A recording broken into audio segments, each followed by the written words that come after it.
होळीचा आजचा दिवस आहे आणि खरं तर आनंदाचं आणि उत्साहाचं वातावरण आहे। मुंबईतल्या वरळी बीडीडी चाळीमध्ये टोरेस घोटाळ्याच्या विरोधातली होळी तयार करून आमिषांना बळी पडू नका असा संदेश इथल्या तरुणांनी खरं तर मुंबईकरांना दिलेला आहे। आणि बीडीडी चाळींमधली जी होळी असते ती वेगवेगळ्या गोष्टींसाठी वैशिष्ट्यपूर्ण असते। आपले प्रतिनिधी उमेश करंजकर आहेत सध्या आपल्यासोबत, त्यांच्याकडनं या संदर्भातली आपण माहिती जाणून घेऊया। उमेश, खरं तर वरळी बीडीडी चाळींमध्ये समाज प्रबोधनपर संदेश देऊन होळी साजरी करण्याची परंपरा आहे आणि अनेक वेगवेगळ्या पद्धतीचे देखावे दरवर्षी होळीच्या निमित्तानं सुद्धा तिथं साकारले जात असतात। काय नेमकं चित्र आहे सध्या, दृश्य काय दिसतंय बीडीडी चाळींमध्ये सध्या, होळीचा किती उत्साह आणि आनंद आहे? अजिंक्य, जसं तू म्हणालास की होळीचा उत्साह आणि आनंद आता आज फक्त आपल्या राज्यातच नाही तर देशभरात आपल्याला तो उत्साह आणि आनंद पाहायला मिळतो। मी आता बीडीडी चाळीत उभा आहे आणि इथे जर तू जसं सांगितलंस की जो मुंबईमध्ये टोरेस बँकचा जो घोटाळा झाला त्या घोटाळ्याचा राक्षस जो आहे तो या होलिका दहनात दहन केला जाणार आहे। कारण या राक्षसाने मुंबईकरांचा गेल्या काही महिन्यापासून त्यांची झोप उडवली होती। जादा व्याजदर, त्या व्याजाच्या पैशातून त्यांना मिळणारे हिरे, असा या सगळा मोठा स्कॅम होता आणि या स्कॅममधून मुंबईकरांचे करोडो रुपये गेले आणि अशा त्या स्कॅमला ते मुंबईकर बळी पडला। तो जो हव्यास होता तो हव्यास देखील या होलिका दहनात दहन केला जाणार आहे। अशा प्रकारचं सगळं जे आहे ते या बीडीडी चाळीत आपल्याला पाहायला मिळते।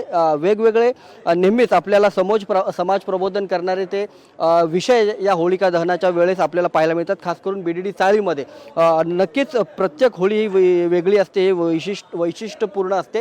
त्याचप्रमाणे बीडीडी चाळीची ही होळी यावेळी देखील तेवढीच विशिष्ट आणि वैशिष्ट्यपूर्ण आपल्याला पाहायला मिळते। आणि अगदी तरुण पोरांनी हा जो त्यांचा विषय आहे तो त्यांनी हाती घेतला, कारण मुंबईकरांना ह्यातून काहीतरी बोध मिळावा। कारण गेल्या अनेक वर्षापासून आपण बघतोय की बँक घोटाळे होत आहेत, स्कॅम होत आहेत आणि त्यातून जो सामान्य मुंबईकर असेल किंवा सामान्य माणूस असेल तो भरडला जातोय, त्याचे पैसे कधी मिळत नाही। तसंच टोरेसचे जो घोटाळा झाला, या घोटाळ्यातही ते सर्व जे कर्मचारी असतील किंवा ते जे व्यवस्थापन असेल सगळं विदेशात पळून गेलं। मुंबईकरांना काही मिळालं नाही। आता ती केस सुरू आहे आणि आता सगळे मुंबईकर आपले हात चोळत घरी बसलेले आहेत। अशा भूलतापांना त्यांनी बळी पडू नये आणि म्हणूनच या प्रकारचा टोरेसचा स्कॅम जो आहे तो या होलिका दहनात दहन केला जाणार। आपल्यासोबत ती मुलं आहेत ज्यांनी हा सगळा ही सगळी घटना जी आहे या होलिका दहनाच्या माध्यमातून मांडण्याचा प्रयत्न केला।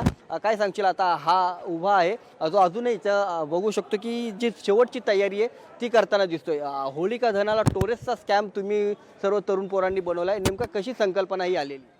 ॲक्च्युली रिसेंटली झालेल्या दादर इथे होणाऱ्या टोरेस स्कॅमच्या गोष्टीमुळे लोकांचं खूप नुकसान झालं। गरिबांचे पैसे लुटण्यात आले, खूप आर्थिक हानी झाली। त्यामुळे या गोष्टीचा मी विचार केला आणि होलिका माता आम्ही यासाठी होलिका मातेकडे प्रार्थना करतो की अशी की या अशा वाईट प्रवृत्तीचं दहन व्हावं। त्यासाठी आम्ही एका आर्टिस्टिक वेमध्ये टोरस हा CEO यांचा टोरसचा CEO त्या कंपनीने स्कॅम केला, त्याचा आम्ही राक्षस रूपी उभा केला आणि त्याला आम्ही दहन केलेलं आहे। मुंबईकरांचं खूप मोठं नुकसान झालं होतं या सगळ्यातून। मुंबईकरांचे खूप पैसे, कोट्यवधी पैसे गेले।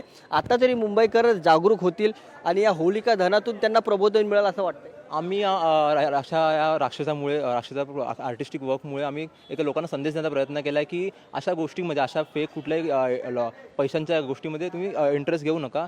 कारण ह्या गोष्टीमध्ये आपल्या आयुष्याचं नुकसान होतं आणि आपल्या फ्युचरचं, आपल्या मुलांच्या भविष्याचं नुकसान होऊ शकतं। हा विषय तुम्ही निवडला कसा? कारण तुम्ही सर्व तरुण पोरं दिसताय। नेहमीच आपण बघतो की जे बीडीडी चाळ प्रबोधन करणारे विषय होळीच्या दहनाच्या दिवशी नेहमीच ठरवतं।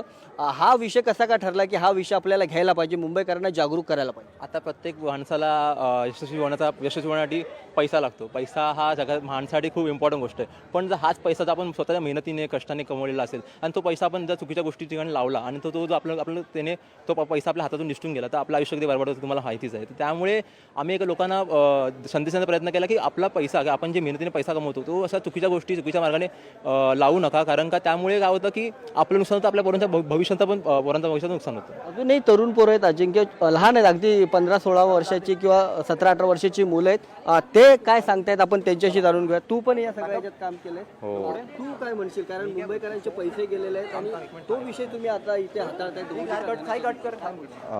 आम्ही दरवर्षी 42 वर्ष झाले की आम्ही असे नवीन होळी उभे करतो आणि त्यांचं दहन करतो। आपल्या देशामध्ये काही वाईट गोष्टी होतात ते आम्ही ह्या आर्टिस्टिक वेमध्ये बनवतो आणि याचं दहन करतो। तर यावर्षी आम्ही हा टोरस स्कॅम बनवलेला आहे आणि आज रात्री 12 वाजता याचं दहन करणार आहे। नक्कीच अजिंक्य, पाहू शकतो की एक वेगवेगळे विषय देशभरात, मुंबईमध्ये, महाराष्ट्रात काय विषय सुरू आहे, त्याने समाजाला कसं नुकसान झालेलं आहे, त्या नुकसान येणाऱ्या पुढच्या काळामध्ये त्या मुंबईकरांना, महाराष्ट्रातल्या जनतेला होऊ नये त्याचं प्रबोधन या सगळ्या होलिका दहनाच्या माध्यमातून करण्याचा प्रयत्न जो आहे तो बीडीडी चाळीत करताना आपल्याला पाहायला मिळते. अजिंक्य, तर या सगळ्या तरुण मुंबईकरांच्या प्रतिक्रिया तुम्ही प्रेक्षकांपर्यंत पोहोचवल्यात त्याबद्दल, आणि त्यांचा जो उद्देश आहे समाज प्रबोधनाच्या दृष्टीनं, तो उद्देश सुद्धा सगळ्या प्रेक्षकांपर्यंत तुम्ही पोहोचवलात त्याबद्दल.